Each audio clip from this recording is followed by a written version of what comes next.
Everyone, this is Anjali Verma और हम class 12 की क्या पढ़ रहे थे, केमिस्ट्री, और हमारा चैप्टर चल रहा था सॉल्यूशन, राइट।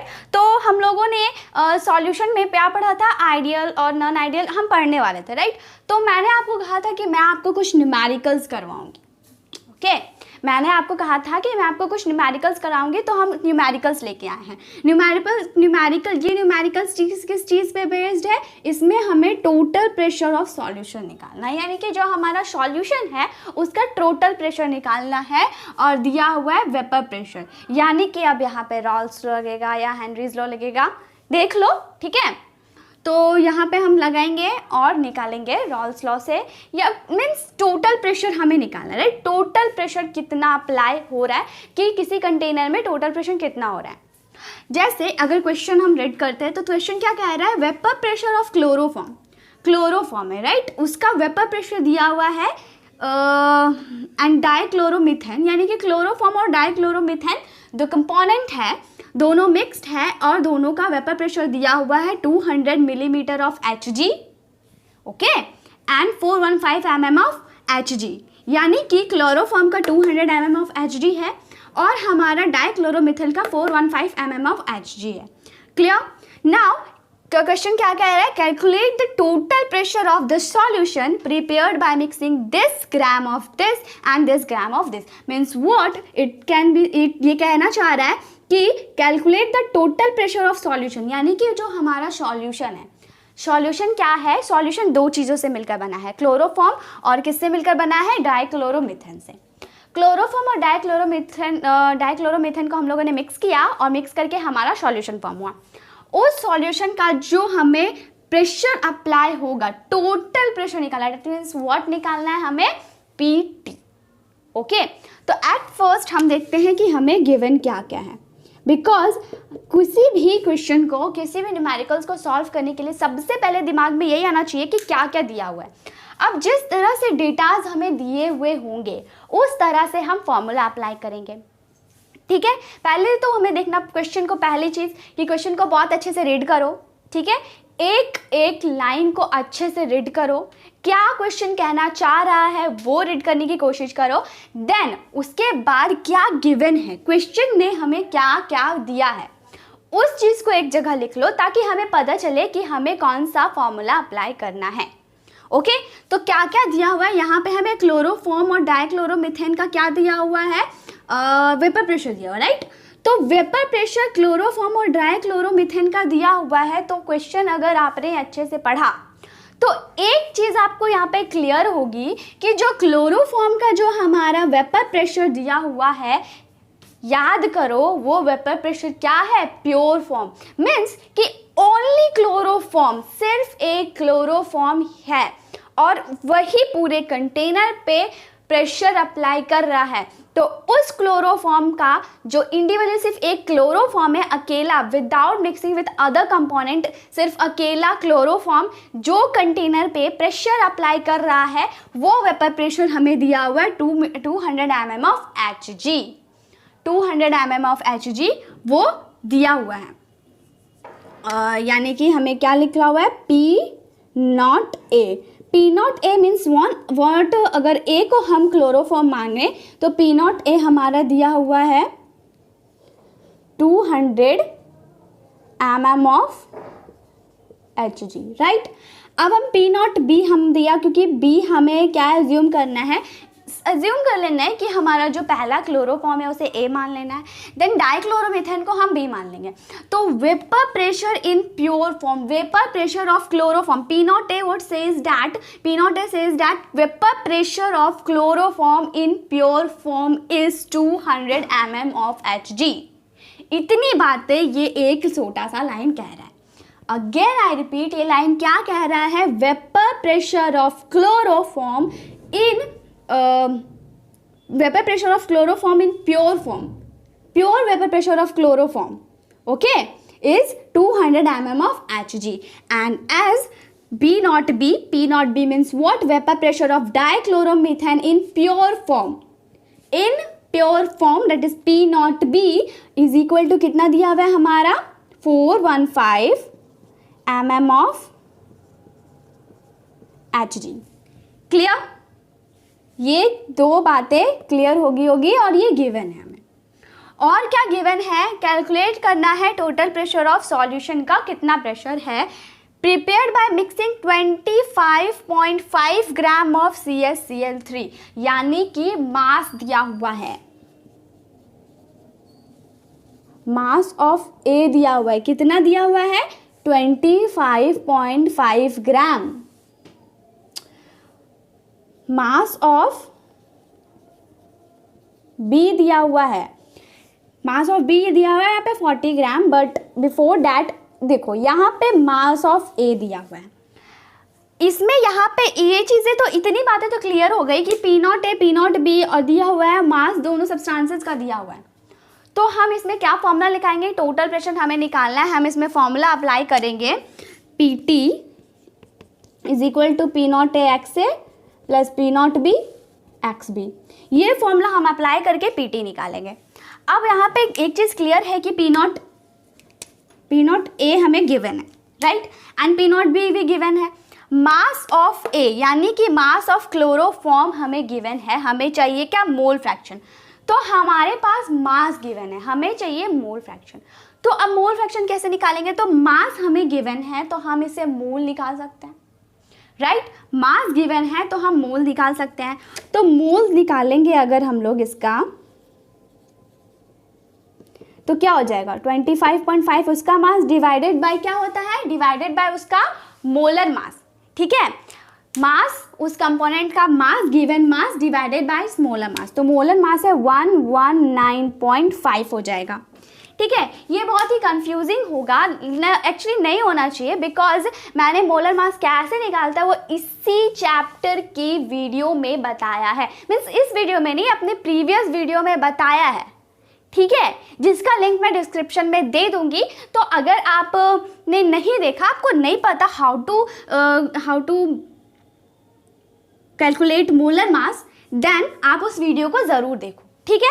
सो मोलर मास मीन्स ये मोलर वेट, मॉलिक्यूलर वेट, अगर नहीं पता मॉलिक्यूलर वेट कैसे आता है, मीन्स ये 119.5 क्यों आया ये क्लोरोफॉर्म का CaCl3 का, तो आप उस वीडियो को देख कर समझ सकते हो, उसमें मोल्स कैसे निकालते हैं, मॉलिक्यूलर वेट कैसे निकालते हैं, सारी चीज़ें क्लियरली बताई गई है, ठीक है। तो जब हम इसका निकालेंगे तो आएगा ये 0.213, ओके, 0.213 इसका मोल्स आ जाएंगे। देन हमें क्या चाहिए, हमें चाहिए XA यानी कि मोल फ्रैक्शन ऑफ A।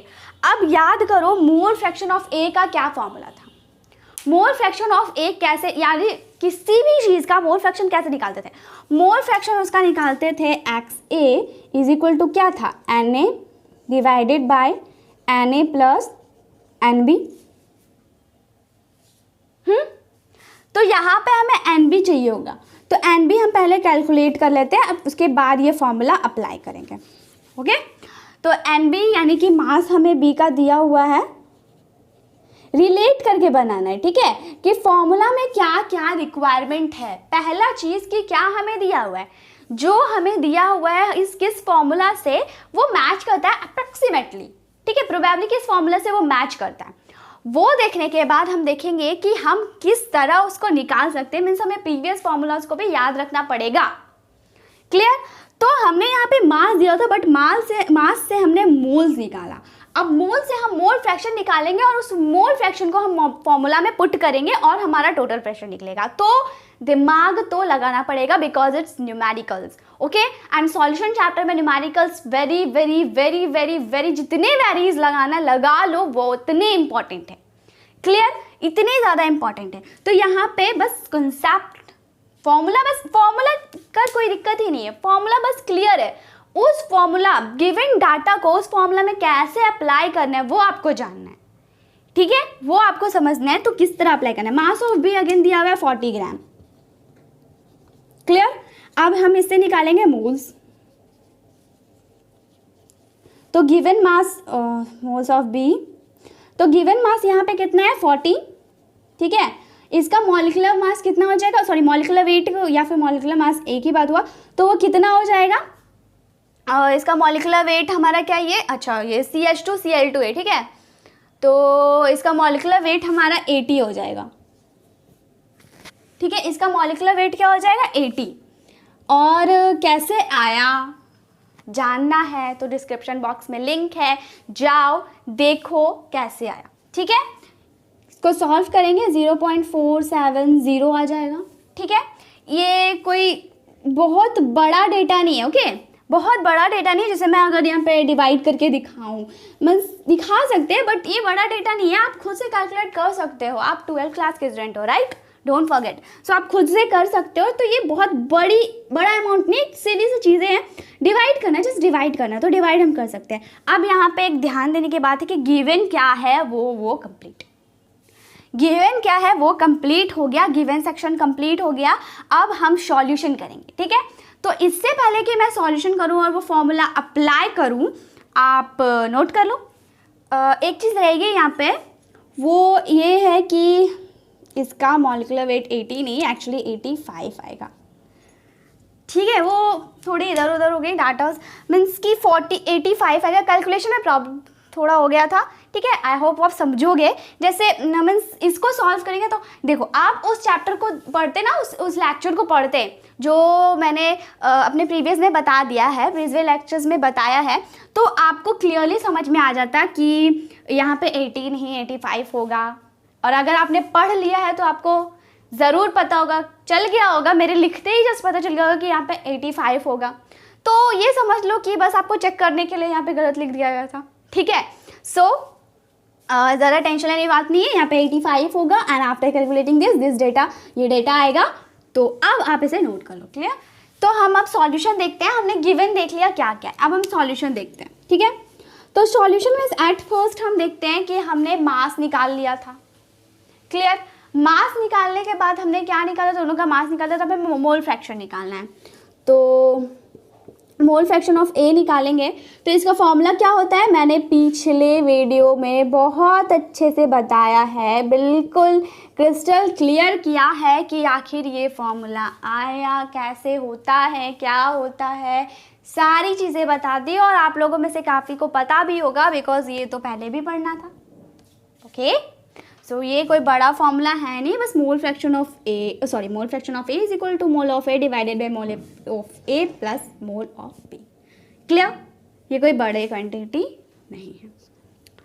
तो यहाँ पे बस वैल्यू पुट करते हैं। तो यानी हमने क्या निकाला था, 0.213। ठीक है, 0.213 निकाला था। कैसे निकाला था, कैसे निकाला था, अभी तो थोड़ी देर पहले निकाला ना, मोल्स ऑफ ए, देखा ना आपने, given mass divided by molecular weight gives moles, वही मोल्स है 0.213। और N A again 0.213 plus N B कितना निकाला था, 0.470 निकाला था, अभी जस्ट तो निकाला, अभी तुरंत निकाला। और अब इसे हम सॉल्व करेंगे तो 0.311 आएगा, is the mole fraction of A. अब mole fraction of B same तरीके से निकालेंगे, तो लिख के बताना होगा क्या, मीन्स चलो लिख देती हूँ, फॉर्मूला लिख देती हूँ, फॉर्मूला लिख देती हूँ, आप कैलकुलेट खुद ही कर लेना। वैसे भी इतना डाटाज मतलब समझ जाओगे ना, क्योंकि कोई बड़ी चीज़ नहीं है। एक्स से निकला सेम एक्स भी निकलता है, नहीं है देख लो, पीछे वाली वीडियो जाकर देख लो, वहाँ पे बहुत अच्छे से क्लियर सारी मोल कॉन्सेप्ट अच्छे से क्लियर किया है मैंने, mole fraction. So N B divided by N A plus N B. ठीक है, चलो पुट भी कर देती हूँ। So 0.470 divided by N A कितना है 0.213 प्लस अगेन एन बी कितना है 0.470, और इसे आप सॉल्व करोगे तो आंसर आएगा 0.68। चलो ये एक्स से और एस भी निकल गया। अब हमारा फॉर्मूला क्या था, फॉर्मूला था P T is equal to P naught A X A plus P naught B X B. आपको पता है अगर आप एक्स ए या एक्स बी में से कोई एक टर्म भी निकालते तो भी आपका निकल जाता, पता है, होना चाहिए। इसलिए तो बोलती हूँ सारे लेक्चर्स को अच्छे से देखो, अगर आप इनमें से एक भी निकालते ना फिर भी आपका बन जाता, बट चूंकि हमें दोनों चीज़ दिया हुआ है इसलिए मैंने दोनों निकाल दिया। ठीक है, एक भी निकालते तो बन जाता, फॉर्मूला में कुछ चेंजेस होते हैं और कुछ नहीं हो, कुछ भी नहीं है और। ठीक है, तो चलो अब निकाल लिया, पुट करते हैं। तो पी नॉट ए की वैल्यू यहाँ पे क्या दी हुई है हमारी, ये 200, ओके। और एक्स से हमने कितना निकाला, 0.311। फिर पी नॉट भी हमारा कितना दिया हुआ है, 415। इसे कितना निकाला, एक्स भी 0.688, ठीक है। इसे सॉल्व करते हैं, इसे ऐड कर इन दोनों को मल्टीप्लाई करेंगे तो आएगा हमारा 62.2 प्लस इन दोनों को मल्टीप्लाई करेंगे 415 इंटू 0.688 तो हमारा आएगा 285.52, ओके, ये आएगा, ठीक है। अब इन दोनों को क्या करते हैं, ऐड करते हैं, तो ऐड कर दो, कितना हो गया, 2 5 और 2 7.5 और 2 7 एंड 6 और 8 14 का 4 हम 1 और 2 on 1 3 347.72 is the total pressure and answer. अब ये इसको प्रेशर को किस में डिनोट करते हैं, प्रेशर को millimetre mm of Hg and this is our answer. So ये चीज़ें क्लियर हो गई, मीन सारी चीज़ें दी हुई थी, बस दिमाग लगाना था कि किस तरह हम उसे फॉर्मूला के फॉर्म में लाएंगे। बिकॉज मास दिया हुआ है, जो कहीं पे भी मास दिया हो ना, तो 3 चीज़ याद रखना कि आप मोल्स इजीली निकाल सकते हो और मोल फ्रैक्शन इजीली निकाल सकते हो। और जब आप मोल फ्रैक्शन निकाल सकते हो ना, तो इस फॉर्मूला की अगर बात की जाए तो हमारा वेपर प्रेशर पहले से दिया हुआ था, और जब वेपर प्रेशर दिया हुआ था बस फॉर्मूला पुट किया and answer, okay. So note it. चलो तो आज अब हम दूसरी क्वेश्चन देखते हैं, ठीक है। पहले क्वेश्चन में हमें टोटल प्रेशर निकालने को कहा गया था, अब दूसरा क्वेश्चन देखते हैं कि वो क्या कह रहा है।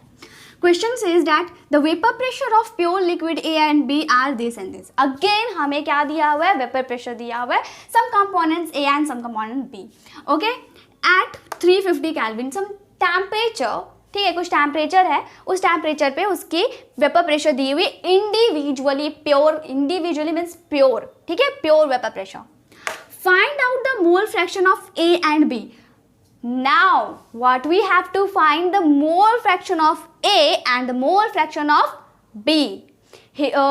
Previous हमने क्वेश्चन में क्या फाइंड किया था, टोटल प्रेशर, राइट, बट यहाँ पे हमें फाइंड आउट करना है हमारा mole fraction, okay, that means X and XB, clear.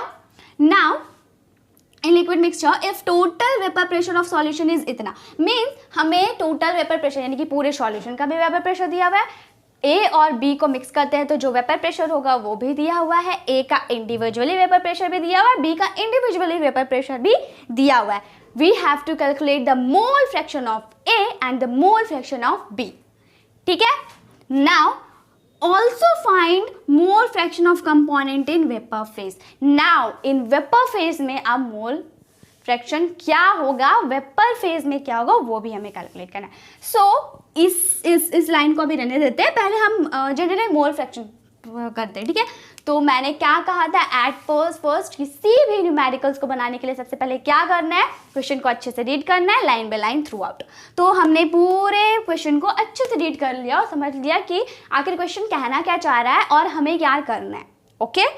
अब हम क्या करेंगे, गिवन डेटाज देखेंगे कि क्या क्या हमें गिवन है, ओके। नाउ फर्स्ट में हमें क्या गिवन है, ए और बी का क्या है, वेपर प्रेशर, ओके, यानी कि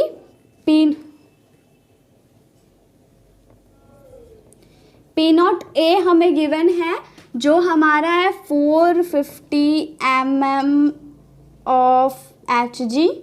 फिर हमें पी नॉट बी भी दिया हुआ है जो है 700 mm ऑफ Hg, क्लियर। ये दो चीज़ें दी हुई है और क्या दिया हुआ है, found out the mole fraction, तो हमें निकालना है XA is equal to what and XB is equal to what, जो हमें कैलकुलेट करना है, ओके, जो हमें कैलकुलेट करना है। एंड और क्या, इफ टोटल वेपर प्रेशर यानी कि टोटल वेपर प्रेशर पीटी से डिनोट करते हैं, राइट। तो टोटल प्रेशर दिया हुआ है, वेपर प्रेशर इज 600, कितना है, 600 mm ऑफ Hg, क्लियर। तो इतनी डेटा दी हुई है और ये दोनों एक्स से एक्स भी निकालना है। अब एक चीज़ ध्यान दो, एक चीज़ क्या कि अब हमें गिवन चीज़ें पता चली है, अब हम सॉल्यूशन की तरफ बढ़ते हैं। तो सॉल्यूशन करते हैं, राइट। तो सॉल्यूशन करने के लिए सबसे पहली चीज़ें दिमाग में क्या आनी चाहिए कि फॉर्मूला क्या लगेगा। तो फॉर्मूला क्या लगेगा वो तो डेफिनेटली क्लियर है, बिकॉज पी नॉट है, पी नॉट भी दिया हुआ है और एक्स एक्स भी निकालना है। डैट मीन्स फॉर्मूला लगेगा P T is equal to P naught A X A plus P naught B X B, sorry X B. अब हम क्या करेंगे, हमें निकालना है एक्स ए एक्स बी। तो याद करो याद करो याद करो, मैंने प्रीवियस वीडियो में, अगर आपने मेरा प्रीवियस लेक्चर देखा है तो मैंने उसमें आपको पढ़ाया था कि हम if x A plus x B is equal to 1 then हम x A is equal to 1 minus x B भी लिख सकते हैं। यानी कि इस फॉर्मूला को अब मैं उतना डिटेल यहाँ पे नहीं बताऊंगी, बिकॉज मैंने अपने प्रीवियस वीडियो में काफ़ी डिटेल बता चुका है, ठीक है। सो प्लीज़ जाकर चेक कर लो, जस्ट प्रीवियस वीडियो में ही बताया होगा मैंने शायद, तो चेक कर लो, जाकर के देख लेना किसमें है। सो ये जिसमें रॉल्स में पढ़ाया होगा देख लेना। So P T P naught A, और इसे हम 1 माइनस एक्स बी भी लिख सकते हैं। क्लियर? नाउ पी नॉट ए दिया हुआ है क्या, 450। We don't know what is XB, so written as it is. So P naught भी हमें दिया हुआ है 700, okay? And XB. Now यहाँ पे हम देखें तो फिर just add करते हैं, ठीक है। 450 into 1 means 450 and 450 into XB means 450 XB, okay? Plus 700 XB. Now add करो 450 माइनस, ओके यहाँ पे पीटी भी दिया हुआ है, पीटी हमें गिवन है कितना है 600, okay, don't forget to write it. See PT हमें दिया हुआ है 600, सो इसे भी हम यहाँ पर लिखेंगे, इसे भी यहाँ पर लिखेंगे। सो 600 इज इक्वल टू, चलो अगेन ना इसमें, अच्छा चलो एक स्टेप बना ही देती हूँ। 450 1 से इंटू हुआ, 450 1 से इंटू हुआ 450, और फिर 450 एक्स बी से इंटू करेगा तो क्या हो जाएगा 450 एक्स बी, एंड साथ में प्लस में क्या है 700 एक्स बी। नाउ अब देखो ये 450 इधर प्लस में, ठीक है, इसको हम इधर माइनस में लिख सकते हैं, इधर आएगा तो ये माइनस में हो जाएगा। अब यहाँ पे देखो minus 450 X B plus 700 X B means हमें क्या निकला, मीन्स माइनस प्लस घटाना है, तो 700 में 450 एक्स बी गया तो कितना बचेगा हमारा 0 5 2, ओके, 250 एक्स बी। अब 600 में 450 गया तो हमारा कितना बचेगा 0 5 1, 150 is equal to 250 X B, okay. Now X B हमें निकालना है तो ये ऊपर ही रहेगा, और ये मल्टीप्लाई में है तो ये हमारा डिवाइड में आ जाएगा, ठीक है। ज़्यादा कैलकुलेशन नहीं है हार्ड, ओके, बच्चों वाले कैलकुलेशंस हैं, इधर उधर माइनस प्लस सब्ट्रैक्ट डिवाइड बस इतना ही हो रहा है। सो ये 0 से 0 कैंसिल, 5 का टेबल से 3 बार में और 5 टेबल से 5 बार में, ओके। अगर हम इसको निकालें तो एक्स बी हमारा कितना निकल जाएगा 0.6। X B clear, X B 0.6 आया। अब मैंने फॉर्मूला आपको बताया था और नोट में करके लिख लेना अगर नहीं पता हो तो, ये X A is equal to 1 minus x B होता है। कैसे होता है प्रीवियस वीडियो में बता दिया है। तो x A is equal to 1 minus x B होता है, या फिर x B is equal to 1 minus x A होता है, ठीक है। तो एक्स बी हमें गिवन है,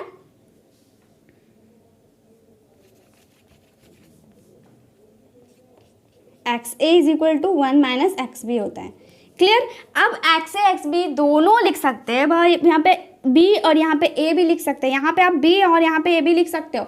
x B is equal to 1 minus x A भी होता है और x A is equal to 1 minus x B भी होता है।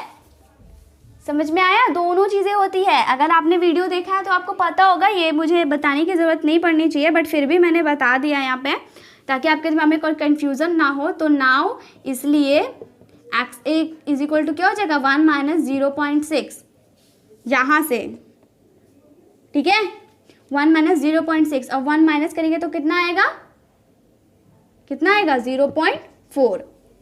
क्लियर। तो x है 0.4 और यहीं पे लिख देती हूँ x भी आया हमारा 0.6। तो x और x भी निकल गया, यानी कि ये क्वेश्चन का आधा पार्ट सॉल्व हो चुका है। मीन्स हमें मोल फ्रैक्शन a का और b का निकल गया है। ठीक है, निकल गया। और ये रहा XA का 0.4 और ये रहा B का 0.6 आंसर। ठीक है, नोट कर लो। फिर मैं बाकी का बचा हुआ पार्ट जो क्वेश्चन पूछ रहा है ना, find mole fraction of component in vapour phase, तो जो वेपर फेज जिनको नहीं समझ में आ रहा वो पेशेंस रखो, इसे नोट करो, फिर मैं वेपर फेज बताती हूँ। ओके, चलो बचा हुआ पार्ट करते हैं। बचा हुआ पार्ट क्या कह रहा है? Also find the mole fraction of component in vapour phase. याद करो कि वेपर फेज में अगर मान लो वेपर फेज है तो इंडिविजुअल कंपोनेंट का निकालेंगे। फिर मान लिया कि हमारा ए है, जो हमारा ए कंपोनेंट है वो वेपर फेज में प्रेजेंट है, तो डैट मीन्स जो वी है वो वेपर फेज में प्रेजेंट नहीं है, उसको वेपर फेज में प्रेजेंट नहीं मानेंगे। इसका मतलब जो हमारा बी होगा वो वेपर फेज में प्रेजेंट नहीं रहेगा। अगर एक कंपोनेंट वेपर फेज में प्रेजेंट है और दूसरा कंपोनेंट वेपर फेज में प्रेजेंट नहीं है, डैट मीन्स जो हमारा एक कंपोनेंट जो ए है वो वोलेटाइल है और बी नॉन वोलेटाइल है।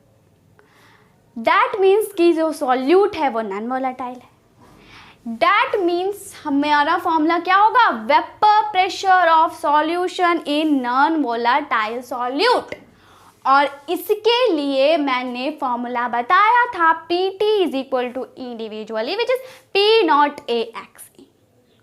सो उसका हमें मोल फ्रैक्शन निकालना है। डैट मीन्स अगर मोल फ्रैक्शन हम वेपर फेज का निकालेंगे, that means XA is equal to P naught A XA divided by PT। जैसे सॉल्यूशन करते हैं, ठीक है, मैं आपको सॉल्यूशन करके बताती हूँ, आपको ज़्यादा इजी लगेगा। सो हार्ड बिल्कुल भी नहीं है, डोंट बी स्ट्रेस्ड। ठीक है, ये बहुत इजी है, बस आपको तुरंत समझ में आएगा। बस पहले वाले वीडियोस को एक बार, ऑल स्लो वाले वीडियो को देख लेना, एक बार एक नज़र देख लेना बस, और फिर यहाँ पे इस वेपर फेज में रहना, क्योंकि मैंने बहुत अच्छे से रिलेट करके आपको बताया। जैसे कि मान लो हमारा ए है, ठीक है, वो वेपर फेज में प्रेजेंट है। अगर ए हमारा वेपर फेज में प्रेजेंट है, डैट मीन्स, और उसी का हम निकाल रहे हैं, डैट मीन्स जो हमारा बी है वो वेपर फेज में प्रेजेंट नहीं है। अगर वो वेपर फेज में प्रेजेंट नहीं है डैट मीन्स वो नॉन वोलेटाइल है। तो वोलेटाइल और नॉन वोलेटाइल, तो नॉन वोलेटाइल सॉल्यूट जो हमारा है सॉल्यूशन में, वो वेपर में है ही नहीं, जो नॉन वोलेटाइल वो पर में है ही नहीं, तो क्या वो प्रेशर शो करेगा? नहीं करेगा। वो प्रेशर जब अप्लाई नहीं करेगा तो हमने एक फॉर्मूला पढ़ा था, और वो फॉर्मूला क्या था? Vapour pressure of solution in of non volatile solute in non volatile solute, यानी कि जो सॉल्वेंट है वही पूरा प्रेशर अप्लाई कर रहा है। सो पहले हम ए निकालेंगे। सो vapour mole fraction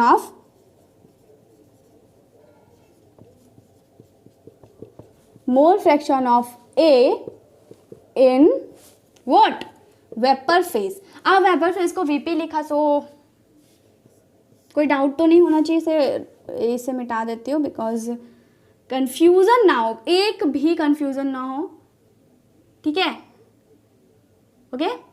vapour pressure means VP means vapour pressure. तो मोल फ्रैक्शन ऑफ ए का हम मोल फ्रैक्शन निकालेंगे वेपर फेज में। तो मोल फ्रैक्शन ऑफ ए बराबर हो जाएगा हमारा P naught A XA divided by PT, यानी कि टोटल प्रेशर उसे डिवाइड करेंगे और P नॉट A XA कैसे आया नॉन वोलेटाइल सॉल्यूट के लिए। अगर हम मोल फ्रैक्शन निकालेंगे तो उसका जो मोल फ्रैक्शन होगा वो पूरा इस पर डिपेंड करेगा। ये उसका फॉर्मूला हो गया, बस पुट करो। अब P नॉट A हमारा दिया हुआ है व्हाट? 450। ठीक है, और अभी जस्ट थोड़ी देर पहले हमने XA निकाला, मोल फ्रैक्शन ऑफ A वो क्या था हमारा? 0.4। और जो हमारा प्रेशर दिया हुआ है वो भी यहाँ पे क्लियर है। टोटल प्रेशर देखो 600 mm ऑफ Hg, तो 600 क्लियर। जस्ट कट 1 0, एक 0 ऊपर एक 0 नीचे, कैंसिल आउट हो गया। 45 इंटू 0 4 4, तो 5 4 जा 20 का 0, हाथ में बचा 2, 4 4 जा 16 17 18, और 1 डिजिट है तो 1 डिजिट के बाद पॉइंट लगा देंगे, डिवाइडेड बाय 60। डैट मीन्स ये पॉइंट के बाद ख़त्म हो गया। 18/60 ऐसे ही रहने दो, या फिर काट दो 6 का टेबल में 10 बार में सीधा 18, यानी कि 3/10 दैट मीन्स 0.3। बहुत हार्ड कैलकुलेशन तो बिल्कुल नहीं है, सो बहुत इजी है। एक बार ध्यान से, अगर नहीं समझ में आया वीडियो को फिर से करके देख लो, बिकॉज ये बहुत इजी है। हाँ, फॉर्मूला में थोड़ा कंफ्यूजन है, तो फॉर्मूला में कंफ्यूजन अब नहीं होना चाहिए, बिकॉज अभी मैंने क्लियरली आपको सारी चीज़ें बता दी। So mole fraction of A in vapour phase निकल गया। अब मोल फ्रैक्शन ऑफ बी निकालते हैं। ओके,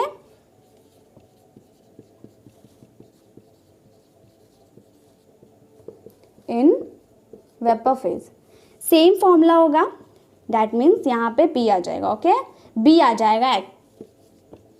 सो पी नॉट बी यहाँ पे दिया हुआ है हमारा 700, एक्स भी हमने थोड़ी देर पहले निकाला था 0.6,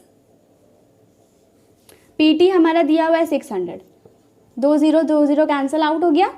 ठीक है, 2 0 कैंसिल आउट हो गया। ये 6 से ये 6 कैंसिल हो गया 0.1 टाइम्स।